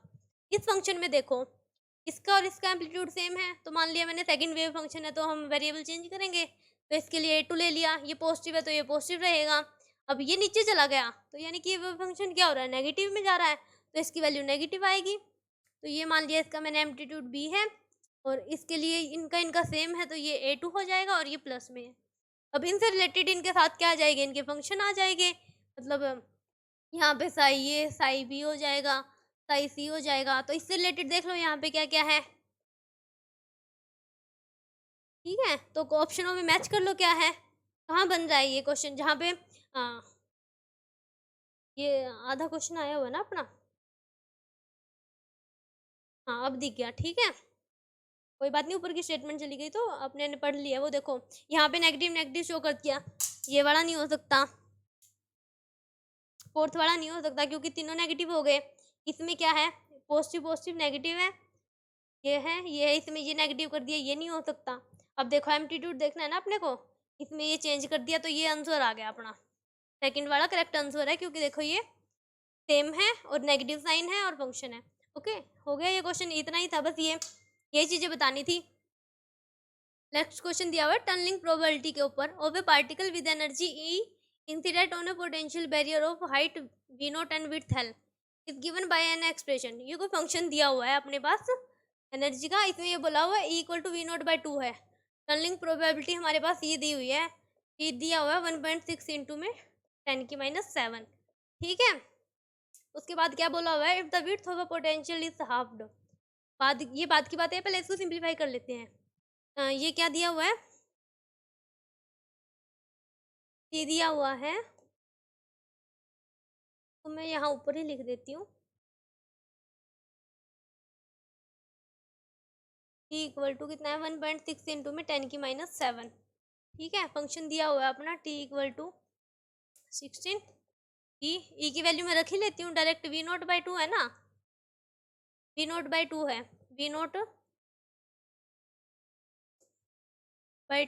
इसमें v0 दिया ही हुआ है, 1 माइनस के v0/2 v0 e की -2kl। ठीक है, अब इसको सिंप्लीफाई किया मैंने, क्या हो गया 16, ये इससे कैंसिल हो गया, ये 8 बच गया ना, 8 1 माइनस के v0 से v0 कैंसिल, 1/2 e की -2kl। अब ये कितना बच गया, हाफ हो गया, e की -2kl, ये कितना आ गया 4 e की -2kl। और ये वैल्यू t की हमारी दी किसके इक्वल हुई है, देखो कितनी वैल्यू आई है हमारी, 4 e की -2kl आई है, और t की वैल्यू दी कितनी है 1.6 इंटू में 10⁻⁷ ये दी हुई है। तो e की -2kl की वैल्यू क्या हो जाएगी, यहाँ से 4 को डिवाइड में ले जाएंगे, 1.4 इंटू में 10⁻⁷, ये वैल्यू अपनी आ गई हमारे पास। अब क्या बोला हुआ है, इतने आगे स्टेटमेंट पढ़ो, if the width of the potential is halved then the tunneling probability क्या होगी। अगर हम विड्थ को हाफ कर दें, यानी कि क्या कर दें, विड्थ को हमने हाफ ले लिया, यानी कि v0 को v0/2 कर दिया, तो हमारी टनलिंग प्रोबेबिलिटी क्या होगी, ये पूछा हुआ है इसमें आगे। ठीक है, तो इसकी सिंपली थोड़ी सी और कैलकुलेशन है, वो कर लेते हैं। जब हम विड्थ को हाफ कर देंगे,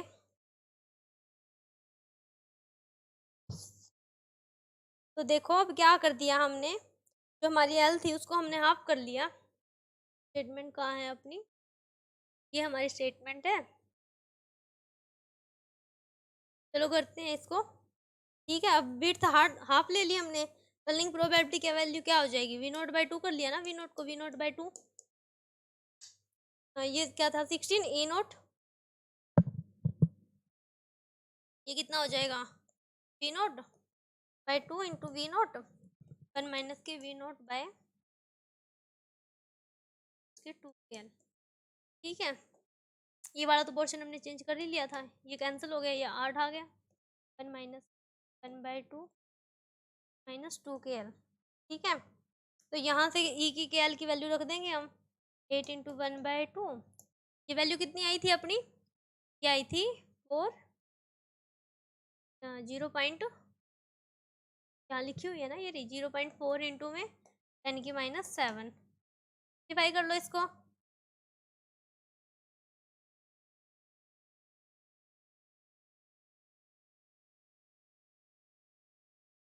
वेट अ मिनट, जब हमने विड्थ चेंज कर ली तो क्या आया, ये 8 इंटू में 1/2 e की -2kl आ गया। ठीक है, और ये कितना हो गया 4 e की -2kl हो गया, और 2kl की वैल्यू अपने ने निकाली हुई थी, वो कितनी बनी थी, हाँ ये बनी थी ना अपनी वैल्यू, इसको मैंने सिंप्लीफाई ऐसे लिख लिया, 1 और 10 गया तो 10 की -8 हो गया ना ये, और इसका हमने वो कर लिया, अंडर रूट ले लिया, इसका हमने अंडर रूट ले लिया, तो क्या हो जाएगा ये अंडर रूट ऑफ e की -2kl इक्वल टू ये 2 इंटू में 10 की -4 हो जाएगा ना, और इसका अंडर रूट लिया है तो ये क्या हो जाएगा e की -2kl, इसकी पावर हाफ, ये हाफ से हाफ कैंसिल हो गया तो ई की माइनस के एल की वैल्यू बच गई है, और ये कितनी है 2 की माइनस 10 की 4 है। ठीक है, तो यहाँ पर इस वैल्यू को रख देंगे हम, क्या हो जाएगा 2 आई थी ना ये, तो 4 इंटू में 2 इंटू 10 की माइनस 4, तो ये वैल्यू कितनी हो जाएगी 8 इंटू 10 की माइनस 4 हो जाएगी। ठीक है, क्योंकि हमने एल को हाफ किया था ना, तो एल ये यहाँ पे हाफ होगी, ये कैंसिल हो जाएगा और ये सिर्फ के एल बचेगा, और के एल की वैल्यू अपने ने निकाल ली, तो ये इसका सोल्यूशन हो जाएगा। तो ये वैल्यू आ जाएगी इसकी, कितनी है ये अपनी वैल्यू 8 इंटू में 10 की माइनस 4, तो ये अपना आंसर हो जाएगा। ओके, चलो अब देखते हैं, अपना लास्ट क्वेश्चन है ये इसका, बहुत लंबा हो गया बट कोई बात नहीं, सॉल्यूशन देख लेना, आपको बहुत हेल्प मिलेगी नेक्स्ट प्रिपरेशन करने में और क्वेश्चन देखने में कि क्वांटम के लेवल के क्वेश्चन किस लेवल तक आते हैं, कहाँ कहाँ से क्वेश्चन उठाए हुए हैं। अपने को क्या दिया हुआ है, T3H3 दिया हुआ है, रेडिकल दिया हुआ है, यानी कि ये केस दिया हुआ है। ठीक है, और इसके अंदर अपने को क्या बताना है, इसके अंदर बताना है डीलोकलाइजेशन एनर्जी और क्या होती है। तो इसकी एनर्जी स्टेट इन्होंने पहले ही मेंशन की हुई है, भैया ये एनर्जी है, और जब हम इनकी वैल्यू निकालेंगे तो ये वैल्यू आ जाएगी। इनके लिए एक फॉर्मूला होता है, वैसे तो आप निकाल लेना, मैं बता देती हूँ आपको क्या क्या एनर्जी की वैल्यू आएगी। ये वैल्यू आएगी अल्फा प्लस 2 बीटा, और ये दोनों डीजेनरेट है, मतलब इनकी एनर्जी की वैल्यू सेम होगी, alpha minus beta alpha minus beta. ठीक है, तो यहाँ पे अपने को एनर्जी कैलकुलेट करते हैं, जब ये बोला हुआ है एनर्जी लेवल डायग्राम है पाई मोलिकुलर का, इसके लिए, और बताना है delocalization energy of a molecule in ground state. ठीक है, तो ग्राउंड स्टेट के अंदर हमें वैल्यू निकालनी है इसकी, क्या क्या हो जाएगी। हमें पहले देख लेते हैं पाई इलेक्ट्रॉन एनर्जी कितनी होती है। पाई इलेक्ट्रॉनों की एनर्जी कैसे निकालते हैं हम, मतलब जितनी इलेक्ट्रॉन कितने हैं, यहाँ पे 3 इलेक्ट्रॉन सिस्टम है ना, और देखो 3 इलेक्ट्रॉन है, 2 ये एक ये, तो यहाँ पे फिल करोगे 2 इलेक्ट्रॉन यहाँ पे, 1 इलेक्ट्रॉन यहाँ गया, तो इनसे मल्टीप्लाई कर देते हैं पाई इलेक्ट्रॉनिक एनर्जी निकालने के लिए। 2 इंटू में अल्फा प्लस 2 बीटा, और माइनस का 1 इंटू में अल्फा माइनस की बीटा, तो यहाँ से ये कितनी वैल्यू आ जाएगी, इसको सिंप्लीफाई करोगे तो ये क्या आ जाएगा 3 अल्फा प्लस 3 बीटा हो जाएगा। ठीक है, अब अपने सिस्टम में हमने पाई इलेक्ट्रॉनों की एनर्जी निकाल ली है। अब देखेंगे डीलोकलाइजेशन, डीलोकलाइजेशन तो पाई इलेक्ट्रॉन की वजह से है, तो हमें डीलोकलाइजेशन एनर्जी निकालनी है। और वैसे क्या होता है हमारे पास, ये अल्फा अल्फा एनर्जी कंटेन करते होते हैं, और अगर हमें सिंपल सिस्टम की एनर्जी निकालनी है तो ये थाइलिन सिस्टम की एनर्जी को हम डीलोकलाइजेशन में से सब्ट्रैक्ट कर देते हैं, तो हमारे पास नॉर्मल सिस्टम की एनर्जी आ जाएगी। तो देखिए कैसे करते हैं, मतलब पाई बॉन्ड की एनर्जी सिग्मा वो कितनी हो जाएगी हमारे पास एनर्जी पाई बॉन्ड के लिए, टोटल सिस्टम की एनर्जी हमने निकाल दी, ये हो गई, और पाई बॉन्ड के लिए कितनी हो जाएगी, बॉन्ड के लिए कितना सब्ट्रैक्ट कर देंगे, सिंपल सिस्टम वाली में से ये सिग्मा वालों को सब्ट्रैक्ट कर देंगे, तो ये क्या बना 3 बीटा बना। और इथाइलिन बॉन्ड के लिए, इथाइलिन बॉन्ड वाली इसमें से सब्ट्रैक्ट करनी होती है, इथाइलिन बॉन्ड के लिए कितनी होती है, ये 2 बीटा वैल्यू होती है इसकी, तो इसको हम सब्ट्रैक्ट कर देंगे, तो ये क्या बन जाएगा डीलोकलाइजेशन एनर्जी अपनी कितनी हो जाएगी 3 बीटा माइनस के 2 बीटा, तो ये वैल्यू आ जाएगी अपनी बीटा। तो इसमें ये 1 बीटा आ गया ना, तो मतलब 1 एनर्जी की वैल्यू है, तो ये 1 आंसर हो जाएगा इसका। ठीक है, ये इतना ही था। Okay, thank you. इतना ही था हमारा सोल्यूशन। पढ़ते रहिए और तैयारी करते रहिए अपने नेक्स्ट एग्जाम की।